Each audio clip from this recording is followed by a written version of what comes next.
je voudrais voir dans cette troisième partie le règne du roi David, qui dura 33 ans sur Jérusalem, tout le peuple de Dieu. Et il mourut à 70 ans. Je voudrais voir à travers cette vidéo comment il y a un danger quand on est béni entièrement sur terre par Dieu, parce qu'on finit par croire que cela vient de soi. Et comment alors on peut pécher? Et comment Dieu nous corrige pour nous sauver? Comment Dieu envoya contre David des malheurs à cause de son péché, des malheurs de l'intérieur même de sa famille qui lui brisèrent le cœur. Mais comment? Parce qu'il avait le cœur humble, suffisamment capable de reconnaître ses péchés, eh bien, il est vraiment considéré comme un saint. Et c'est quelque chose qui doit nous donner de l'espoir, parce que si nous sommes pécheurs, et si nous nous repentons, eh bien, malgré les graves péchés qu'a fait David, notre modèle ici, eh bien, il y a un pardon de Dieu. Lorsque David eut pris possession de son royaume, comme je l'ai dit, il commença par se bâtir sur le mont Sion une maison. C'était important, il fallait qu'il stabilise son pouvoir devant un peuple qui devait voir les signes de sa royauté. Mais il n'oubliait pas Dieu, pas du tout. Et il fit venir, dès qu'il le put, l'arche de Yahvé vers lui. Il faut savoir qu'à cette époque, Dieu habitait, pour le peuple hébreu, dans l'arche d'alliance qui avait été construite par Moïse, une espèce de tabernacle avec des brancards pour que les prêtres puissent le porter. Un tabernacle sur lequel étaient sculptés 2 chérubins resplendissants dont les ailes protégeaient la présence de Dieu. Et ce tabernacle était le signe de l'alliance de Dieu qui habitait parmi eux. Et donc David se dit, à un moment donné, lorsqu'il fut assez fort, qu'il lui fallait faire venir l'arche d'alliance chez lui, dans sa maison. C'était un acte d'une grande piété, il avait confiance en Dieu et il pensait qu'il pourrait avoir une sorte de familiarité, d'amour avec Dieu. Et donc, il demanda aux prêtres de venir et il réunit tout le peuple, il réunit aussi l'armée, 30 000 hommes, afin d'honorer Dieu qui allait se déplacer de l'endroit où il était vers la cité de David à Jérusalem. Il voulait honorer Dieu de tout son cœur. Alors, toute l'armée d'Israël et lui-même, David, dansaient devant l'arche qui était portée par des prêtres qui seuls pouvaient approcher le lieu saint, des prêtres portant la tenue de lin pur. L'arche était chargée dans un chariot neuf et il y avait un conducteur qui s'appelait Uza et qui dirigeait les bœufs qui traînaient ce chariot. Et à un moment donné, alors qu'il passait dans un chemin encaissé, voilà que le chariot faillit basculer. Alors Uza, dans un réflexe, s'appuya sur l'arche pour le tenir et pour ne pas que l'arche bascule dans le fossé. Alors, Dieu, qui était dans l'arche, fonça sur Uza, qui n'était pas prêtre, et le fit mourir. Et il mourut là, au milieu du chemin. David le vit, et David fut profondément choqué de ce qui était arrivé. Et il se mit à avoir peur de Dieu qui avait agi ainsi contre Uza. En fait, ce qu'il ne pouvait pas savoir encore, c'est que l'époque où Dieu révélerait son cœur et où on pourrait être ami de Dieu n'était pas encore venue. À cette époque-là, je dirais, il fallait que la relation à Dieu soit celle de serviteur par rapport à un maître inquiétant, parce que le cœur de l'homme n'était pas encore prêt. Le Messie n'était pas encore venu sur terre. Toujours est-il que David ne voulut plus prendre l'arche d'alliance dans sa maison. Il eut peur et il décida qu'il demeurerait chez un prêtre. Et donc, c'est là qu'on l'installa. Et il y resta 3 mois. Et on apprit à David que durant ces 3 mois, la famille de ce prêtre avait été comblée de toutes sortes de bénédictions incroyables. La présence de l'arche d'alliance chez lui avait béni sa famille et sa maison. Alors David décida de continuer et d'amener l'arche d'alliance à Jérusalem. Et il fit les choses encore plus solennellement afin d'honorer Dieu qui lui avait donné tant de grâce. Lorsque l'arche avait fait 6 pas portés par des prêtres, eh bien on sacrifiait devant lui un veau gras et un bœuf et on offrait l'odeur à Dieu. Et David dansait devant l'arche, il s'était revêtu d'un pagne et il dansait de tout son cœur, tandis que les instruments qu'il avait fabriqués et la musique qu'il avait composée étaient joués pour accompagner le déplacement de l'arche. Michal, la fille du roi Saül, vit David qui dansait devant l'arche d'alliance.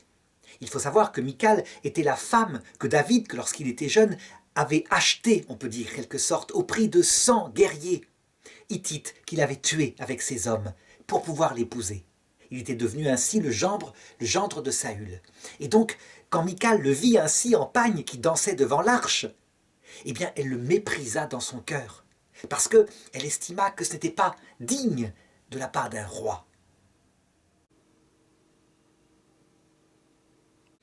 Toujours est-il que la fête dura toute la journée et le peuple reçut de la part des offrandes reçut des parts de nourriture extraordinaires pour se réjouir de la venue de l'Arche d'Alliance.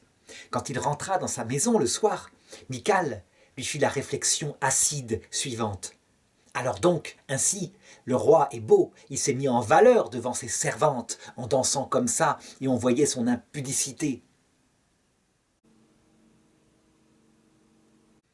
Mais David répondit à Michal, « Ce n'est pas devant les servantes que j'ai dansé, mais c'est devant Dieu pour l'honorer. N'est-ce pas lui qui a préféré la maison de ton père et qui m'a donné la royauté sur tout son royaume? Ne fallait-il pas que je l'honore ?» Toujours est-il que, suite à cette histoire, eh bien, il n'en a plus vers Michal, et Michal resta sans enfant jusqu'à sa mort, plus tard. Les années passèrent et bientôt, une paix commença à arriver pour le royaume. Une paix parce que les Philistins avaient été abaissés par la force des armées de David. Et donc David ne perdait pas de vue son projet. Et donc il convoqua chez lui le prophète Nathan et lui dit ceci. « Moi j'habite dans une maison et l'arche de Dieu habite toujours sous la tente. Il faut maintenant que je construise pour Dieu quelque chose digne de lui, une maison pour Dieu, où le peuple pourra aller, je dirais, prier devant Dieu. » Et Nathan trouva que ce projet était digne du roi et qu'il était un grand honneur pour Dieu. Et il retourna chez lui. Et voici que pendant qu'il était chez lui, durant la nuit, la parole de Dieu tomba sur lui et lui dit ceci. « Moi, dit Dieu, depuis des années, j'habite sous une tente dans l'arche d'alliance et je n'ai pas eu besoin de maison. Et je marchais avec mon peuple. Et maintenant, c'est moi qui t'ai choisi, David, qui t'ai tiré du pâturage et qui ai aplani devant toi tout le chemin pour t'établir au-dessus de mon peuple saint, comme roi. Je t'annonce que je stabiliserai le royaume pour toi et que tu auras une descendance qui s'établira à ta place sur ton trône lorsque tu seras mort. Mais ce ne sera pas toi qui me construiras un temple, parce que tes mains ont versé le sang. Mais ce sera ta descendance qui construira pour moi le temple où j'habiterai. Et sache que, dans l'avenir, j'affermirai pour toujours la descendance de David. Je l'affirmerai et je ferai de cette lignée un royaume pour l'éternité. Évidemment, dans cette prophétie, Dieu ne parlait pas seulement de la lignée charnelle de David, qui cessa de régner, je dirais, peu de temps après la mort de David. Il y eut quelques générations, puis on sait que Nabuchodonosor, l'empereur des Mèdes, dispersa le peuple. Mais en fait, ce qui était annoncé, c'était quelque chose de bien plus profond que David ne pouvait pas encore savoir. À savoir que de la lignée de David sortirait le Messie, dont la royauté serait éternelle et dont le royaume serait notre royaume où nous vivrions, nous, tous les hommes, pas seulement les Juifs, mais les hommes de toute la terre, dans l'éternité, dans le paradis céleste. Lorsque David reçut le lendemain de la bouche de Nathan cette parole du Seigneur, eh bien, il loua Dieu de tout son cœur et il accepta ses volontés. À partir de ce jour-là, simplement, il se mit à accumuler des richesses et du matériel et, je dirais, des vases pour le service de l'autel, afin que son fils, lorsqu'il régnerait, puisse consacrer le temple de Yahvé et l'établir dans une magnificence digne de Dieu. Et c'est ainsi que, à chaque fois qu'il partait au combat et qu'il battait un peuple, parce que son génie militaire et l'aide de Dieu faisaient qu'il gagnait toutes ses guerres, eh bien, il récupérait les richesses qu'il pouvait, et le bronze, et l'or, et il les consacrait pour le temple de Yahvé, pour le temple qui serait construit. Et il ne faut pas croire que les guerres que menait David étaient des guerres, je dirais, avec les conventions de Genève. Il faisait des guerres de l'âge du bronze, et donc il utilisait les méthodes de guerre de cette époque-là. À savoir que lorsqu'un peuple était extrêmement dangereux, eh bien il abattait tout le monde, femmes et enfants compris. Par exemple, à un moment donné, il battit les Moabites, qui sont un peuple païen des alentours. Il les fit allonger. Il compta 2 cordeaux d'hommes qui devraient être mis à mort, et un cordeau qui vivrait. Et c'est ainsi que ce peuple, diminué, paya un tribut à Israël. Dans une autre bataille qui l'opposa à un peuple étranger, eh bien, il tua 1700 conducteurs de chars et il périt 20 000 hommes de pied. David fit couper les jarrets de tous les chevaux, sauf 100 attelages, pour que ce peuple ennemi n'ait plus une armée puissante pour le vaincre. Il fit aussi des alliances avec les peuples aux alentours qui acceptaient de se soumettre, et il établit dans son royaume une administration, une hiérarchie, des fonctionnaires qui gérèrent comme il le fallait son peuple. C'est aussi à cette époque-là, au milieu de son règne, qu'il apprit qu'en fait, un descendant de Saül avait survécu. Et c'était en fait un fils de Jonathan, son ami. Il était paralysé lui aussi des 2 pieds. Alors, quand il l'apprit, il lui demanda de venir à Jérusalem. Et cet homme-là, ce grand malade, eh bien, était terrorisé à l'idée qu'il allait sans doute être lui aussi mis à mort. Mais loin de là, David tint la promesse qu'il avait faite à Saül lorsque, un jour, il avait failli le tuer et que Saül, je dirais, s'était repenti de l'avoir poursuivi. Il lui avait fait promettre de ne pas s'attaquer à ses descendants. Et donc, il établit ce dernier descendant de Saül, et en l'honneur de son fils Jonathan, qui était son ami, il l'établit sur de grandes richesses pour qu'il vive en paix à Jérusalem, auprès de lui. David connut aussi tout ce qu'on peut qualifier des aléas de la diplomatie. Par exemple, le roi des Ammonites avec qui il avait fait un traité mourut, et son fils régna à sa place. Alors David dépêcha des serviteurs, une ambassade, donc des gens auprès de son fils, afin d'établir à nouveau, à la suite, l'alliance qu'il avait faite avec son père. Et voilà que les conseillers de ce fils, en voyant arriver les serviteurs de David, lui dirent « En fait, ils sont certainement venus pour espionner. Ils ne sont pas du tout venus pour établir une alliance avec toi. » Alors le roi les fit saisir et il les tondit, il leur coupa les vêtements à mi-jambe pour qu'ils sortent ridicules dans la rue, donc je dirais le ventre à l'air, on pourrait dire ça, et il les renvoya vers David. Et eux étaient complètement humiliés parce qu'ils avaient subi. C'était un acte d'affront très grave envers des ambassadeurs. David leur dit donc de se réfugier dans des maisons jusqu'à ce que leur barbe ait repoussé, jusqu'à ce que leur honneur soit revenu. Évidemment, l'offrande, l'affront était fait, et les Ammonites se rendirent bien compte qu'ils n'éviteraient pas la guerre. Donc c'était un geste inconsidéré, sans doute d'un jeune homme, qu'on aurait peut-être pu rectifier par de la diplomatie. Toujours est-il que le roi des Ammonites réunit autour de lui des alliés. Il savait bien que David l'attaquerait, et David envoya son général, Joab, afin de combattre les Ammonites. Les 2 armées se rangèrent, l'une en face de l'autre. Joab établit un plan de bataille, il divisa son armée en 2 groupes, de manière à ce qu'ils attaquent à droite et à gauche. Et ce jour-là, je dirais, il fit céder une partie de l'armée des Ammonites qui s'enfuit. Le reste se réfugia dans la ville. Un peu plus tard, avec David cette fois et le peuple tout entier, parce que les alliances étaient renforcées, eh bien, on attaqua de nouveau ce peuple, qui fut entièrement battu devant David.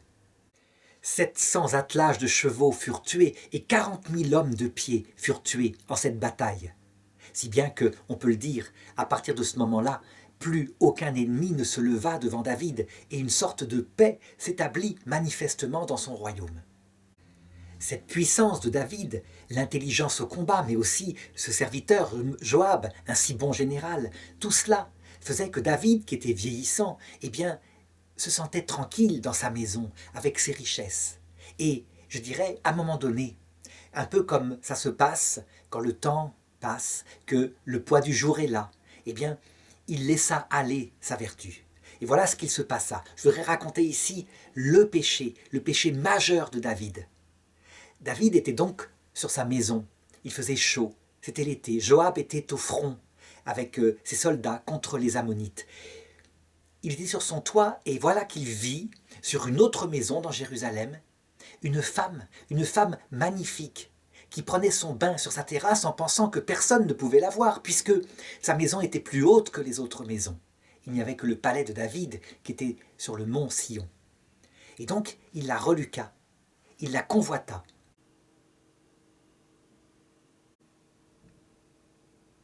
Il prit ses renseignements, et un de ses serviteurs lui a appris qu'en fait c'était Bethsabée, la femme d'un de ses officiers, un de ses preux, à savoir Uri le Hittite, un homme droit, un homme d'honneur, un chevalier qui était au combat contre les Ammonites.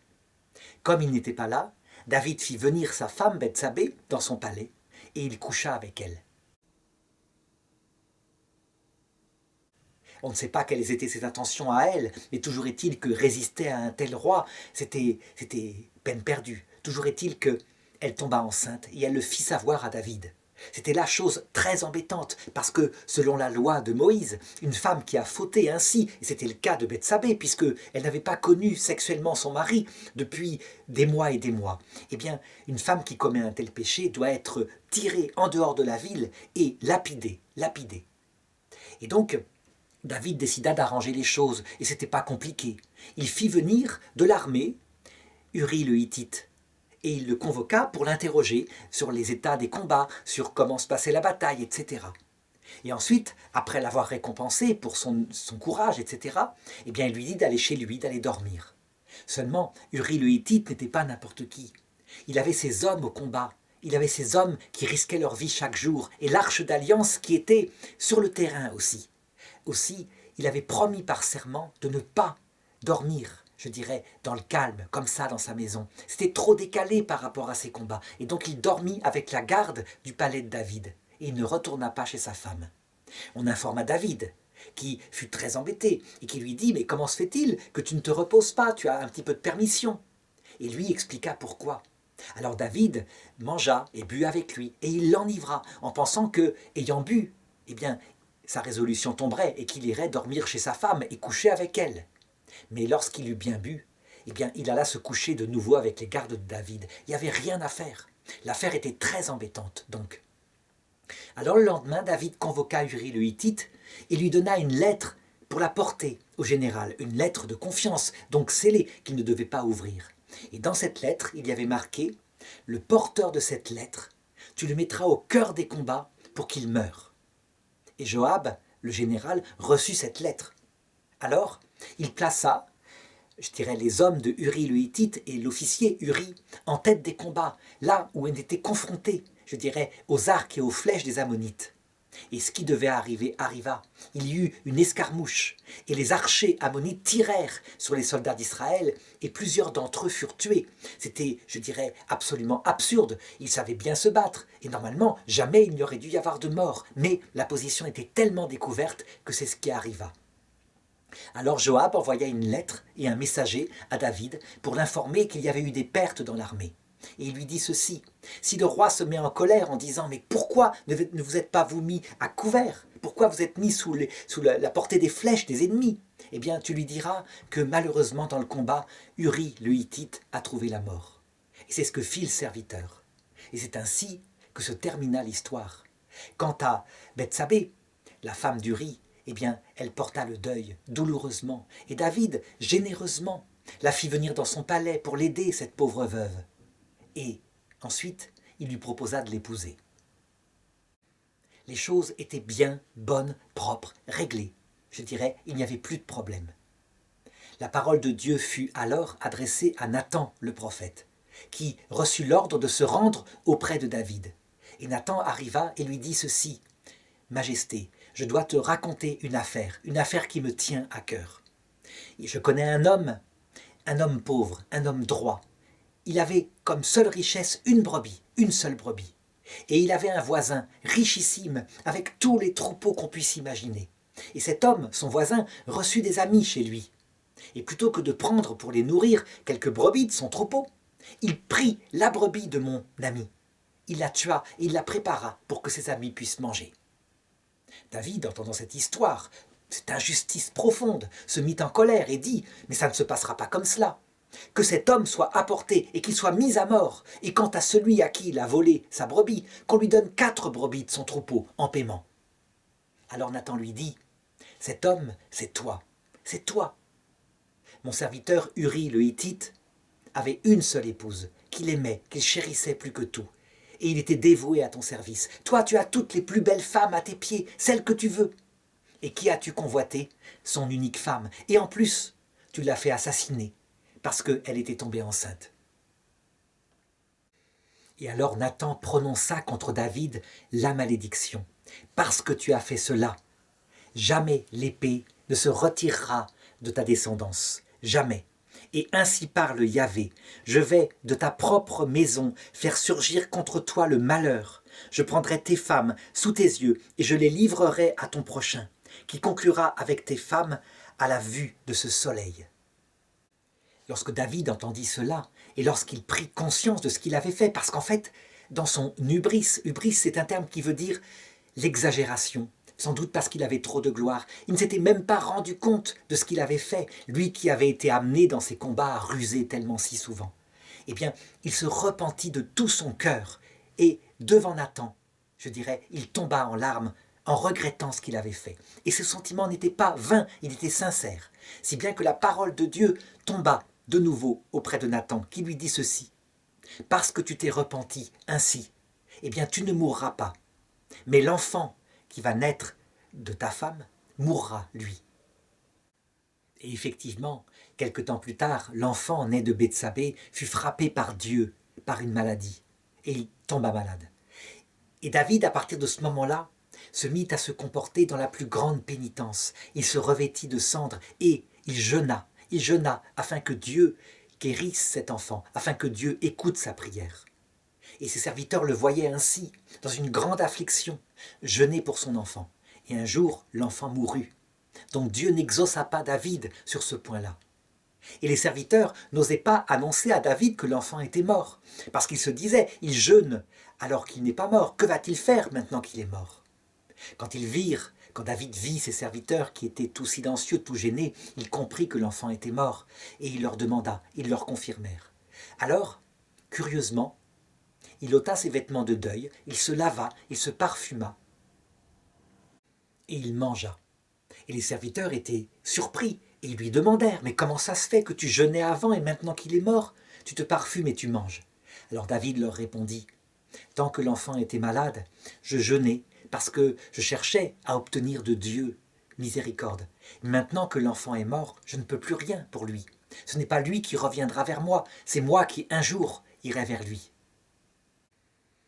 Et David consola sa femme Bethsabée, et il la connut, et il eut un autre enfant avec elle, un enfant qui naquit et qui s'appelle Salomon. On peut se demander comment se fait-il que cet enfant, qui n'est pas coupable du péché de son père, mourut. Est-ce que Dieu n'est pas injuste en faisant payer à l'enfant la faute de son père? En réalité, il faut regarder les choses autrement. Cet enfant n'est absolument pas puni et Dieu a évidemment pour lui un chemin dans l'autre monde afin de le mener au paradis. Mais c'est le père et la mère qui sont punis par ce malheur. Leur cœur en est brisé et c'est ainsi que eux peuvent être sauvés tandis que la souffrance de l'enfant ne lui apporte pour le moment rien parce qu'il est trop petit. Et c'est ainsi qu'il faut comprendre ces malheurs qui frappent des êtres innocents. Ce n'est pas pour leur sanctification à eux, puisqu'ils sont encore innocents, mais c'est souvent pour la purification des adultes qui les entourent. Et de la même façon, il faut regarder ainsi le reste de la vie de David. Eh bien, David, effectivement, continua de vaincre ses ennemis, donc la main de Dieu ne se retira pas de lui. Par contre, il fut affligé par toutes sortes de malheurs. Ça veut dire qu'à la fois, il est comblé de gloire et, partant de là, eh bien, il a tendance à s'enorgueillir. Et parce qu'il s'enorgueillit, eh bien, des malheurs le frappent dans sa vie personnelle, dans sa vie familiale. Et ainsi, il apprend la douleur. Il humilie son cœur. C'est un peu de la même façon que nous sommes conduits dans notre vie pour, au bout du compte, obtenir le salut éternel. Parce que lorsque nous réussissons, nous nous orgueillissons, alors Dieu nous fait tomber, éventuellement même dans une faute moins grave, mais humiliante, afin, en tout cas, que ce grave péché qui s'appelle l'hubris, l'orgueil, l'exaltation de soi, ne nous atteigne pas. Et voilà comment la prophétie donnée par Dieu, qui indiquait comment de la famille même de David sortirait son malheur, voilà comment cela se réalisa.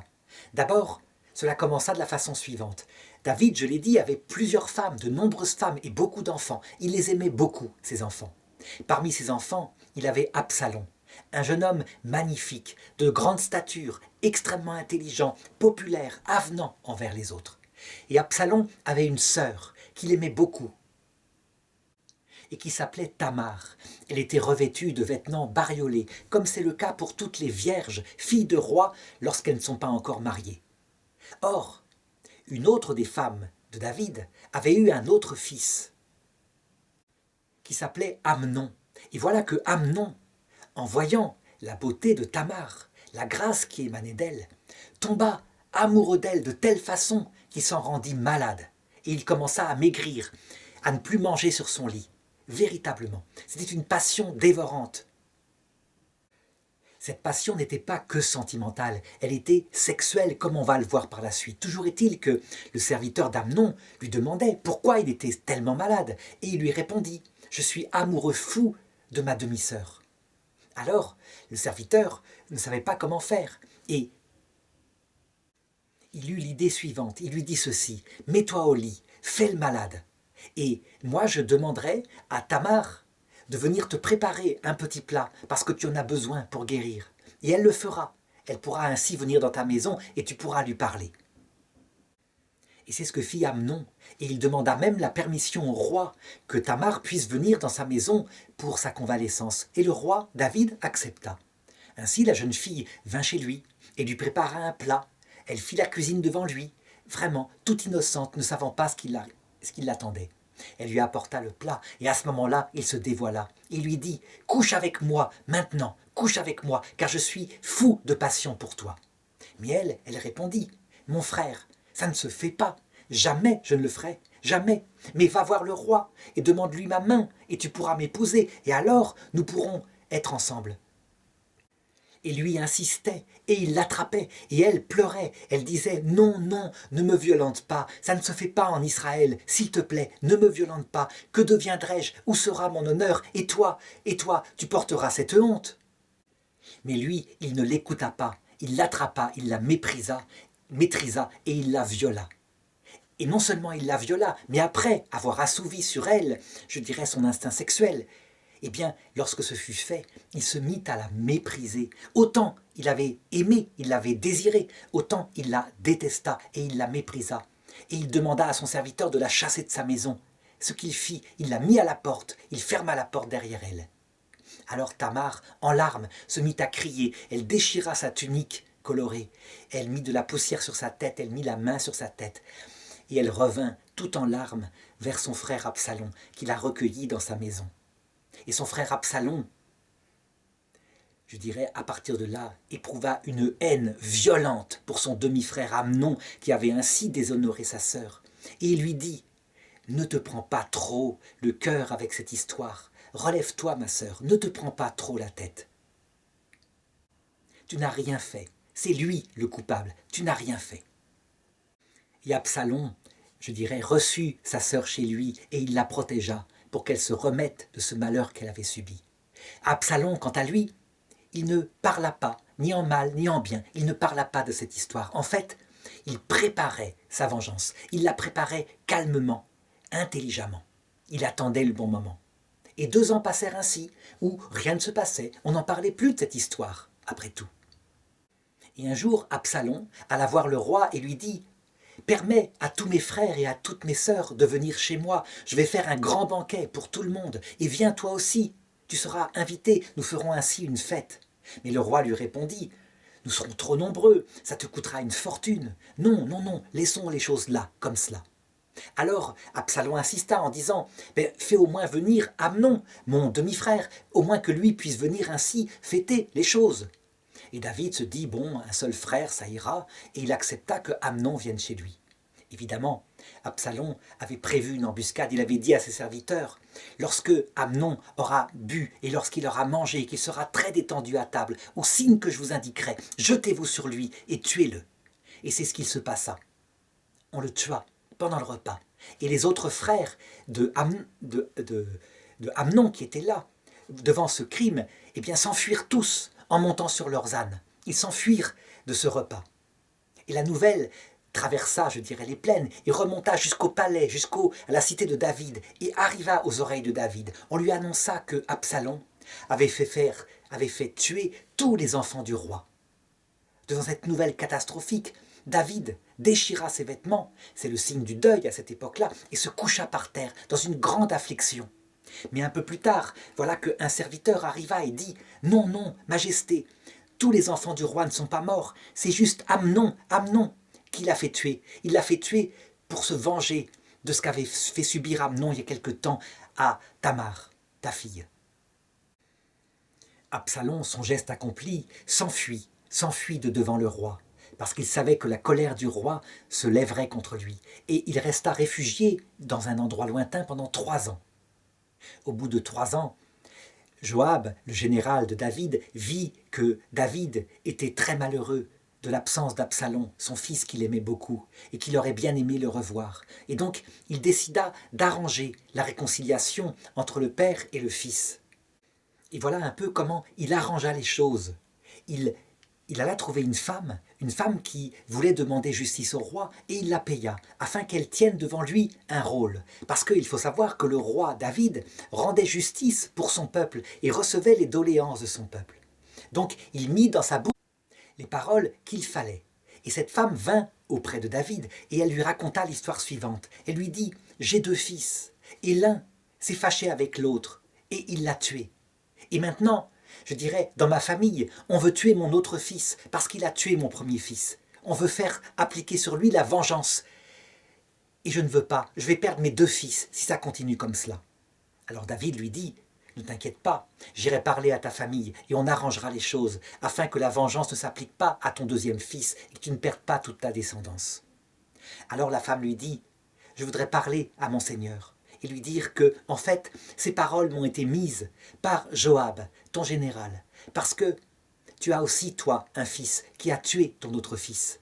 Et il serait bien que la réconciliation se fasse. C'est ainsi que Joab m'a dit de te parler.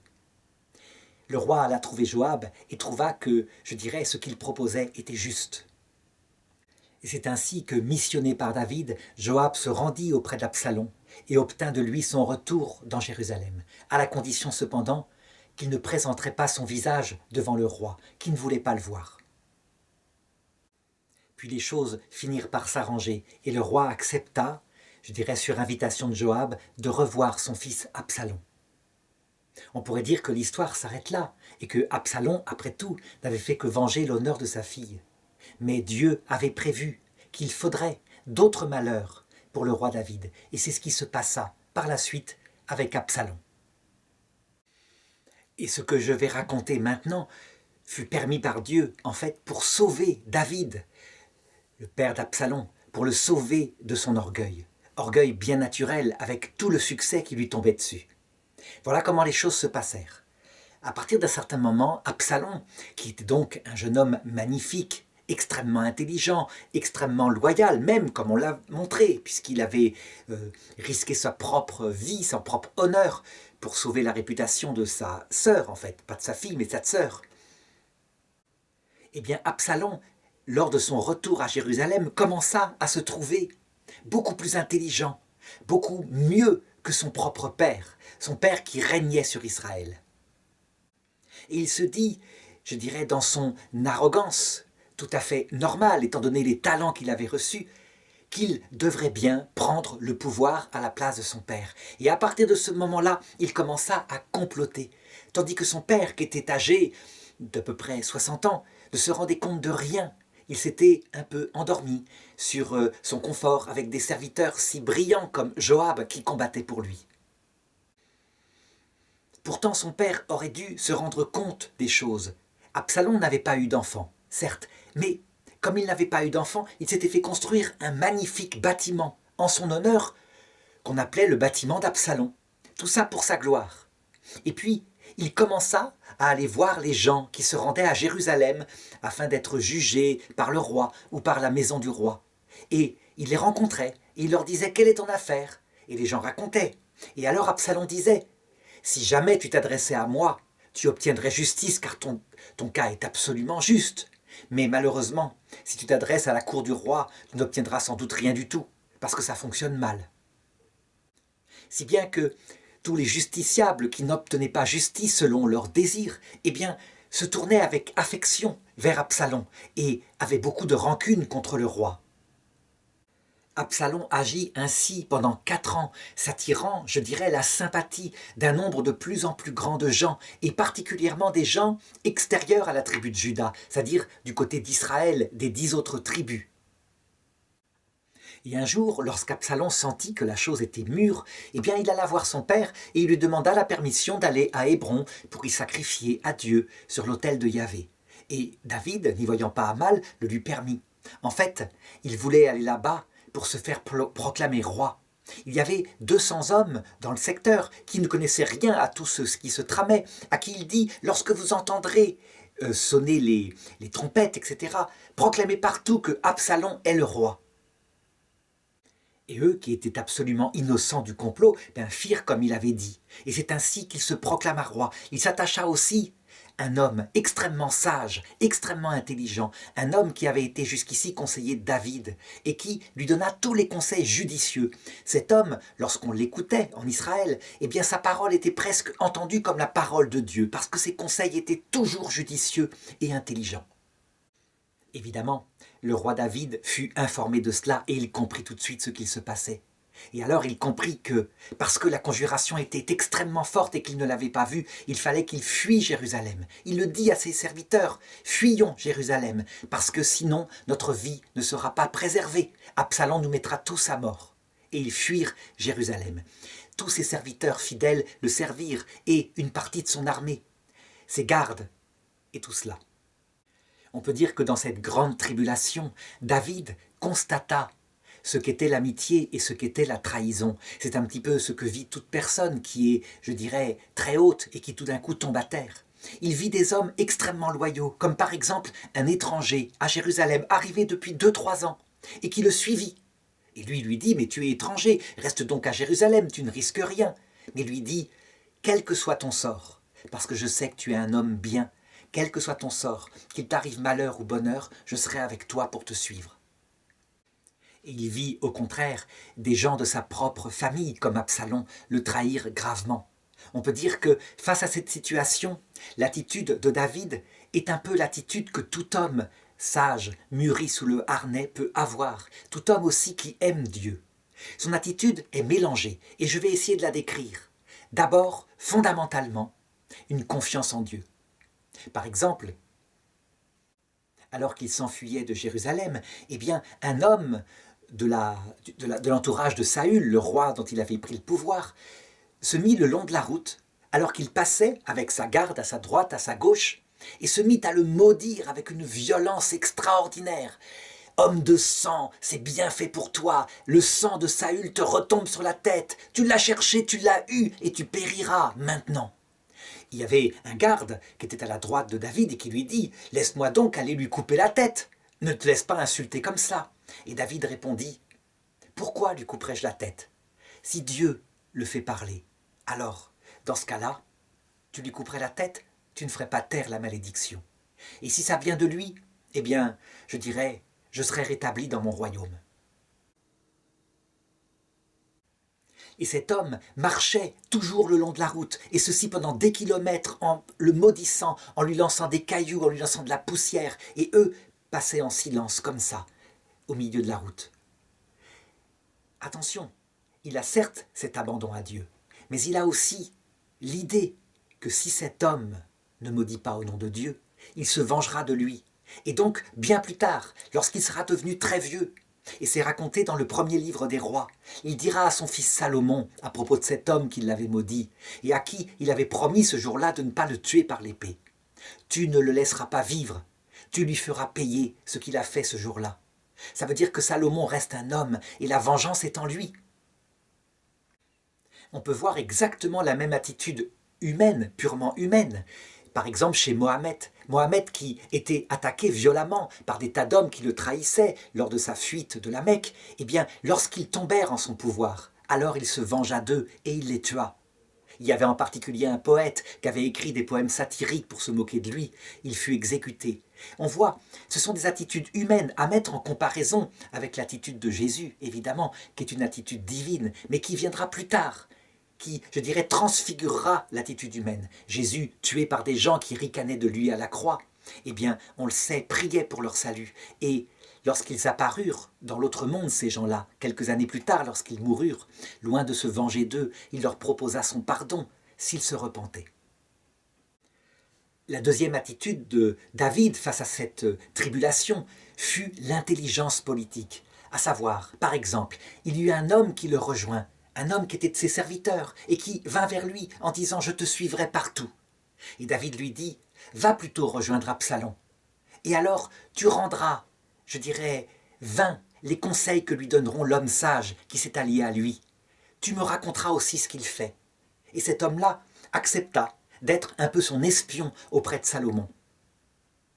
C'est en effet important d'avoir des renseignements. Le renseignement, c'est le moteur de l'action, évidemment. Et puis, il y avait aussi en lui cet amour filial pour son fils, pour ses enfants. Ça veut dire qu'il était triste, il était abattu de ce qu'avait fait Absalom. Et il pensait à sa propre vie à Absalom. Ça veut dire qu'il disait à ceux qui pouvaient l'entendre, il y aura forcément un combat. Eh bien, préservez la vie de ce jeune homme. Ne le tuez pas, que personne ne lève la main sur lui, c'est mon fils. Et les gens entendirent ce qu'il disait, et les gens se disaient que c'était simplement de la piété filiale. Mais Joab en particulier, son général qui l'accompagnait, pensait que c'était de la faiblesse, qu'évidemment on mettait en danger le peuple et qu'il y aurait des milliers de morts à cause de la révolte d'un seul, fût-ce le fils du roi. Pour Joab, David n'était plus ce qu'il était étant jeune. Il était, je dirais, vieilli, assagi, il n'avait plus l'énergie de jadis. Joab, lui, était quelqu'un d'efficace, comme on le verra par la suite.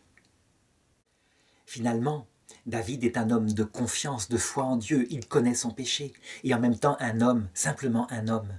Par exemple, le grand prêtre apporta auprès de David l'arche d'alliance, pour que l'arche d'alliance l'accompagne dans son combat. Eh bien David lui dit « Fais retourner l'arche d'alliance à Jérusalem. Si Dieu veut me sauver, il me sauvera, et s'il ne veut pas me sauver, il ne me sauvera pas. Je me mets dans ses mains. » Encore un comportement qu'il est intéressant de décrire. On sait que le roi David avait donc recueilli un des fils de Saül, Méribal, qui était handicapé des pieds, parce qu'il avait promis à Saül un jour, alors qu'il était roi, de ne jamais détruire sa descendance. Il l'avait nourri à sa table, il l'avait protégé à Jérusalem. Or, Méribal ne vint pas le suivre lors de sa fuite. Et par contre, le serviteur de Méribal arriva avec de la nourriture en quantité. David demanda à ce serviteur, qui s'appelait Siba, « Où est ton maître, Méribal ?» Et Siba lui répondit, il est resté à Jérusalem, parce qu'il pensait que enfin la royauté allait lui être remise à lui, parce qu'il est fils de Saül. Et donc David crut sincèrement que Méribal l'avait trompé. Et il donna, ce jour-là, toutes les richesses de Méribal à son serviteur Siba.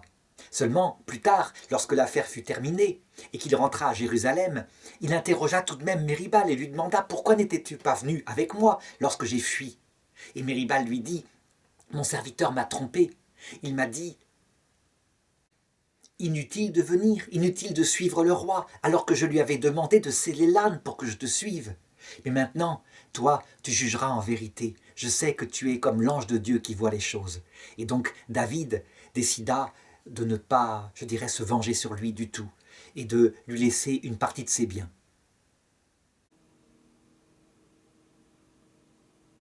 Il était en effet difficile, c'était parole contre parole, de savoir ce qui s'était passé réellement. Et Absalom entra dans Jérusalem et s'y installa pour y régner, mais avec l'idée de poursuivre son père et de le massacrer avec l'armée d'Israël qui l'avait suivi, tandis que son père avait principalement des serviteurs fidèles de Juda. Il reçut les conseils autour de lui, et ce sage dont je parlais tout à l'heure lui signifia la chose suivante, ce qu'il devait faire. Il devait envoyer une petite expédition de nuit pour pénétrer dans le camp où ils étaient, et il dormirait certainement avec ses hommes autour de lui. Et là, il devait le tuer au milieu de ce camp. Et alors, si David était mort, eh bien son royaume à lui, Absalom, serait établi. Seulement, L'ami de David, que David avait envoyé pour détruire les conseils de ce sage, dit la chose suivante. Pour une fois, je pense que le conseil n'est pas judicieux. En effet, David est loin d'être un agneau nouveau-né. David est un homme de guerre. Il sait parfaitement ce qui se passe quand on entre dans le camp d'autrui. Il l'a fait plusieurs fois avec Saül. Et donc, il ne dormira certainement pas au milieu de ses hommes. Il sera caché quelque part dans un puits, dans une source. Et tu ne le trouveras pas. Par contre, si vous pénétrez dans le camp de David, eh bien il y aura un massacre et il y aura donc une défaite pour Absalom. Et s'il y a une défaite pour Absalom, alors le peuple risquerait bien de retourner vers David, parce que David est un homme de guerre. On délibéra avec Absalom et on trouva que c'était ce dernier conseil qui était judicieux. Quant au conseil du sage, eh bien parce qu'on ne l'avait pas écouté, il s'en alla tout simplement, il retourna dans sa maison et humilié, il se pendit. En fait, ce que ne savait pas Absalom, c'est que Dieu avait décidé de donner la victoire à son père et de rendre incompréhensibles les conseils judicieux de cet homme qui venait de se suicider.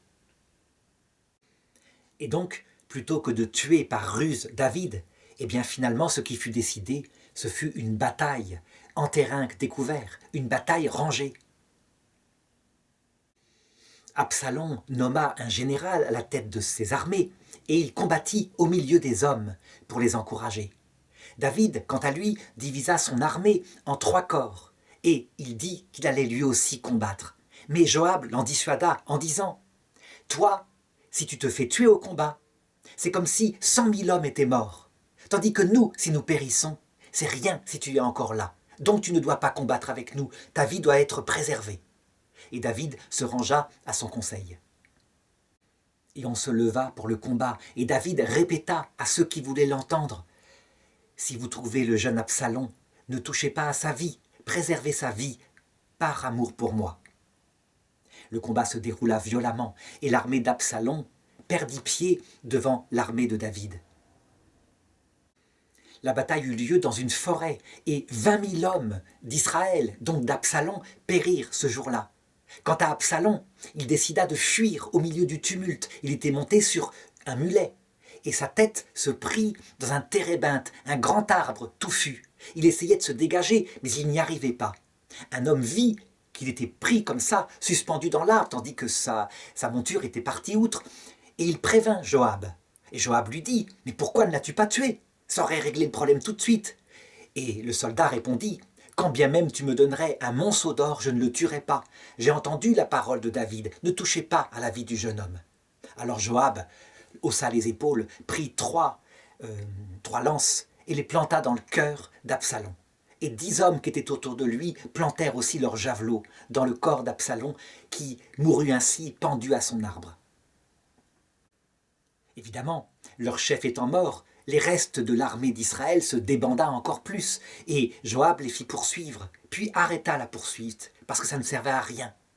Un des serviteurs de Joab dit « Je courrai auprès de David pour lui annoncer cette victoire. » Et Joab lui dit « N'y va donc pas, ce sera une mauvaise nouvelle, je t'assure, parce que son fils est mort. » Un autre dit « Moi j'irai. » Et il y alla. Il courut, suivi de près par l'autre homme, qui voulait aussi avoir part à l'annonce de cette grande joie ambiguë pour David.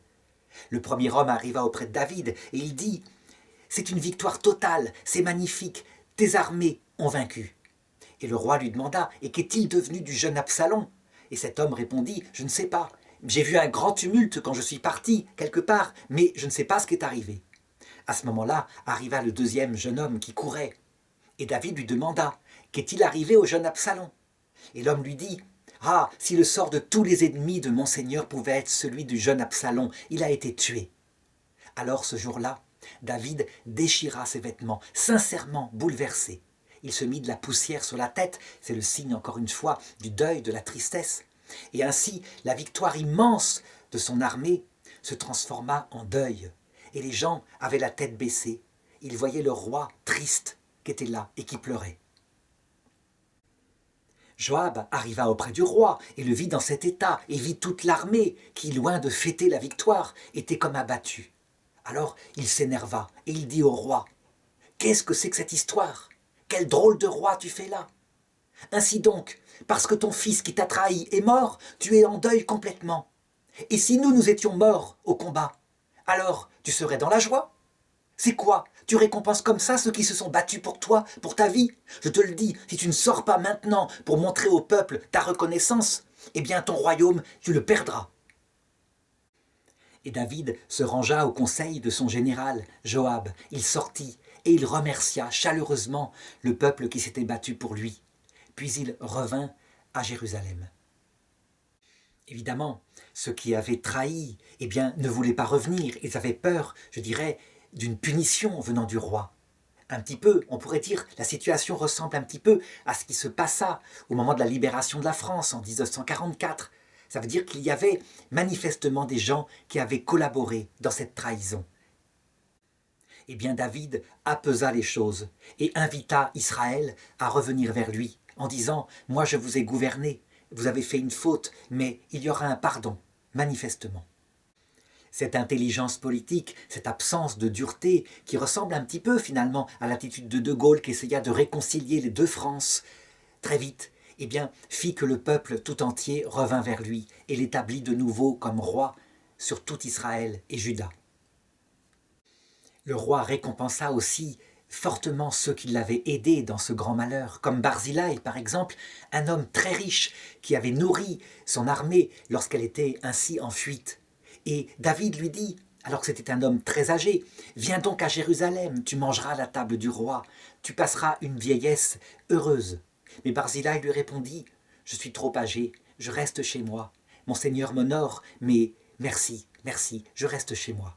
J'y mourrai auprès du tombeau de mon père et de ma mère. » Lorsque le roi revint à Jérusalem, il avait laissé, durant son absence, 10 de ses concubines pour veiller sur le palais. Et on sait que Absalom, sur le conseil avisé, avait couché avec ses concubines pour établir devant le peuple qu'il n'avait aucun respect pour son père, le roi. David ne punit pas les concubines, mais il ne les toucha plus jusqu'à la fin de leur vie, et elles vécurent enfermées dans le harem, un peu comme des veuves. Voilà ce qu'il se passa.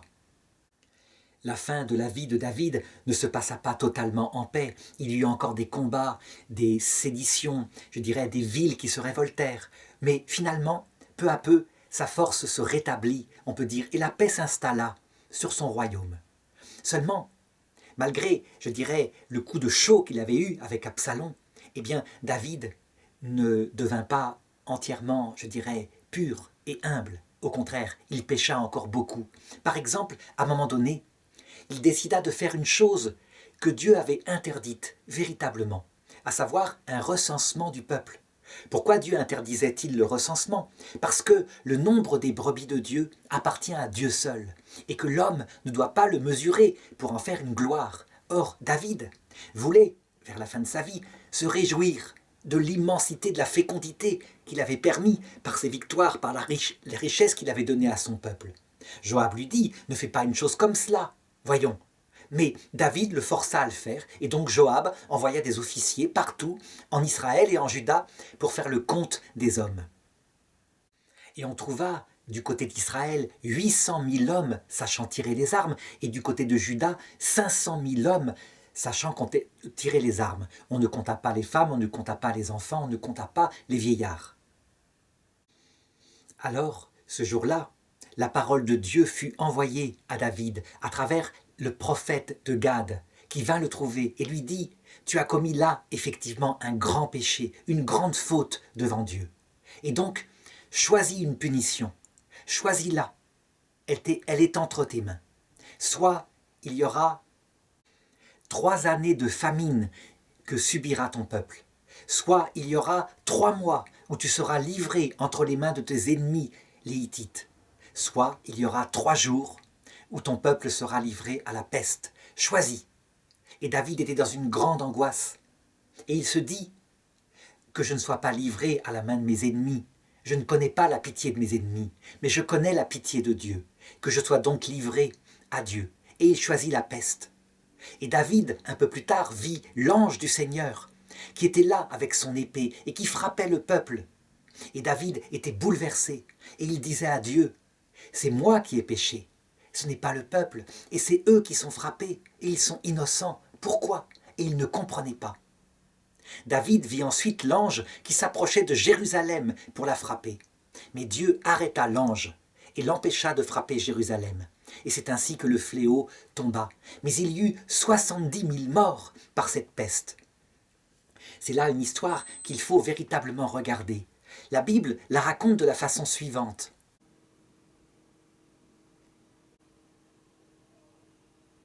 C'est dans le 2e livre de Samuel, au chapitre 24, verset 1, il est dit « La colère de Dieu s'enflamma contre le peuple d'Israël, et il excita David contre eux, en lui suggérant « Va, fais le dénombrement d'Israël et de Juda. » On pourrait se dire « Mais ça vient donc de Dieu, c'est donc Dieu qui suscite cette idée à David. » Et David pêche en suivant cette idée qui lui est venue de Dieu.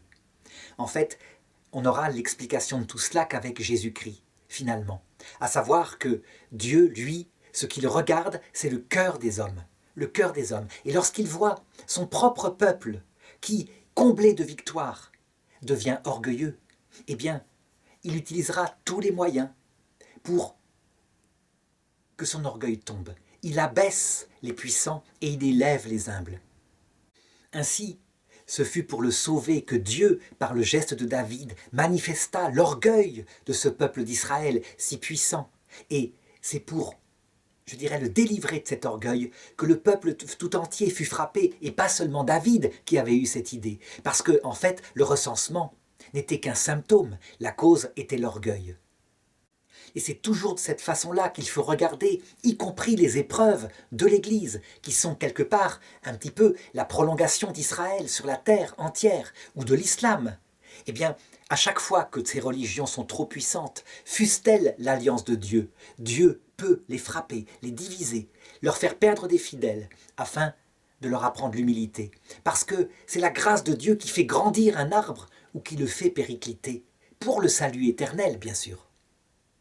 Je voudrais raconter une dernière histoire bien mystérieuse, racontée par la Bible, et qui semble, je dirais, presque une histoire de sorcellerie, de superstition en tout cas. Voilà. Durant la fin du règne de David, il y eut une grande famine sur Israël, qui dura 3 ans. Et personne ne savait d'où venait cette famine.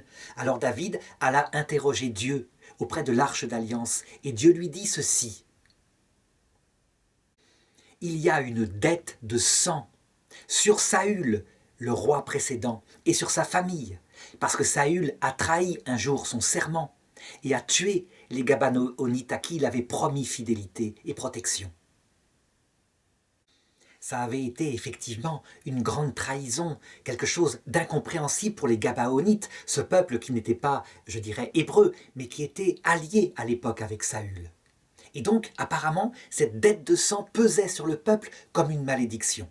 David alla donc voir les Gabaonites et leur dit « Que puis-je faire pour régler cette histoire et pour que, je dirais, la souffrance que vous vivez maintenant de cette injustice disparaisse ?»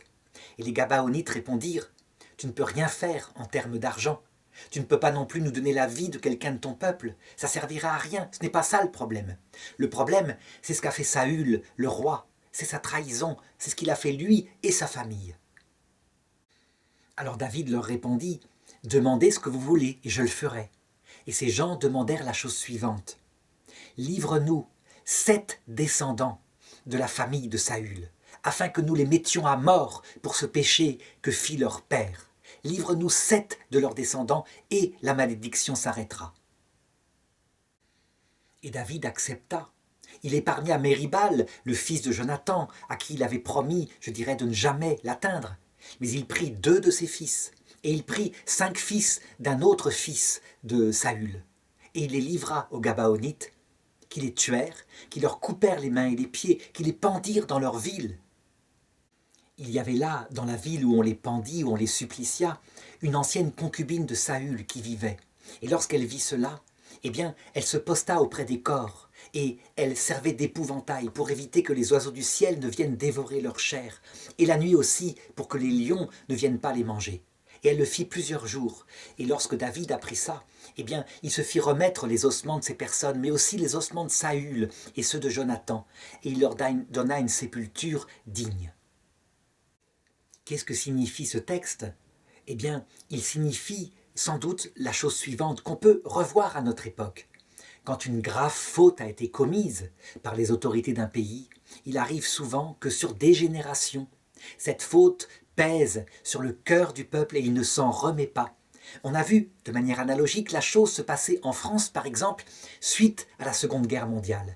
On sait que le général Pétain, chef du peuple, eh bien, fit un déshonneur profond, à savoir qu'il livra aux Allemands, dès l'armistice, les réfugiés allemands qui avaient fui le nazisme, et il leur livra aussi les juifs étrangers qui avaient fui les pays européens pour se cacher en France. Depuis cette époque-là, eh bien, la France, depuis 70 ans, est comme, je dirais, dévorée par un remords et ne s'en remet pas. Est-ce qu'il faudrait donc livrer les fils de Pétain, je dirais, à la mort, pour que cette malédiction sorte du cœur de la France ? Bien sûr que non, nous n'en sommes pas là. Mais à l'époque, on ne savait pas d'où venait cette force mauvaise, ce remords profond. Il est probable que si les admirateurs du maréchal Pétain, grand maréchal de la guerre 14, si ces admirateurs reconnaissaient qu'il ne fut pas parfait et qu'il fit là une grande iniquité, eh bien, ceux qui sont contre Pétain et qui n'arrivent pas à s'en remettre seraient sans doute pacifiés. Mais c'est la vérité, dans ce cas-là, qui est l'arme qui guérit le peuple, alors qu'à l'époque de David, eh bien, c'était le sacrifice des descendants de Saül, ce grand pécheur. Lorsque David eut atteint l'âge de 69-70 ans, il était extrêmement vieux. Il était tout perclus de rhumatisme, sans doute à cause des nuits qu'il avait passées dans la nature, avec la rosée qui tombait sur ses membres. Et donc, ses serviteurs se dirent « Comment faire pour le réchauffer ? Il est tellement vieux !» Et on lui suggéra l'idée suivante. Pourquoi ne pas trouver une jeune fille vierge ? Une jeune fille qui dormirait avec lui, non pas pour coucher avec lui, mais pour le réchauffer de sa chaleur, et afin de le servir. Et c'est ce qu'on fit. On trouva une jolie jeune fille, et elle accepta d'être sa servante. Jamais David ne la toucha sexuellement, mais c'est comme ça qu'elle l'accompagna dans sa fin de vie. Avant de mourir, lui qui avait écrit tant de poèmes, eh bien, il donna un testament spirituel à son peuple qui commence ainsi. Le Seigneur, Dieu, est mon roc, ma forteresse. Toute ma vie, il a été mon libérateur. C'est mon Dieu. Je me suis abrité en lui. Il a été mon rocher, mon bouclier, ma corne de salut, ma citadelle, mon refuge. Mon sauveur, il m'a sauvé de la violence. Oui, il est digne de louange, et j'invoque Dieu, et je suis sauvé de mes ennemis. Je me rappelle, lorsque les flots de la mort m'enveloppaient, lorsque les torrents des enfers m'épouvantaient, lorsque les filets du Shéol me cernaient, lorsque les pièges m'attendaient. Dans mon angoisse, j'avais crié vers le Seigneur mon Dieu. J'ai lancé un cri, et il l'a entendu depuis son temple, et il m'a délivré. Et ensuite, je dirais, il fait une sorte d'analyse de sa vie, des malheurs qui l'ont frappé quand il péchait. Et il dit ceci, « Dieu m'a toujours rendu selon ma justice. Selon la pureté de mes mains, il m'a rétribué, en juste et en injuste. » Dieu, dit-il, il est juste, il est pur avec le pur, mais il se comporte en rusé avec le fourbe. Et il continue en disant, Dieu, il sauve ceux qui sont humbles, mais il rabaisse les yeux hautains. On peut dire qu'il a compris, après toute une vie, toute une expérience, le comportement de Dieu, qui ne supporte pas l'orgueil. Et des prophètes le diront plus tard, à la suite de David. Le sacrifice qui plaît à Dieu, c'est un cœur humble, un esprit modeste, des yeux baissés. Bien plus tard, celle qui deviendra, comme descendante de David, la reine d'Israël, mais aussi la reine du ciel, à savoir la Vierge Marie. Dans son Magnificat, lorsqu'elle sera enceinte du Messie, elle reprendra les paroles de David en disant dans son Magnificat « Lui, Dieu, il renverse les puissants de leur trône et il élève les humbles. » Et c'est ainsi que dans sa 70e année, le roi David mourut, ayant établi son fils Salomon, ancêtre de Jésus, fils d'un adultère, et l'ayant établi comme roi sur Israël.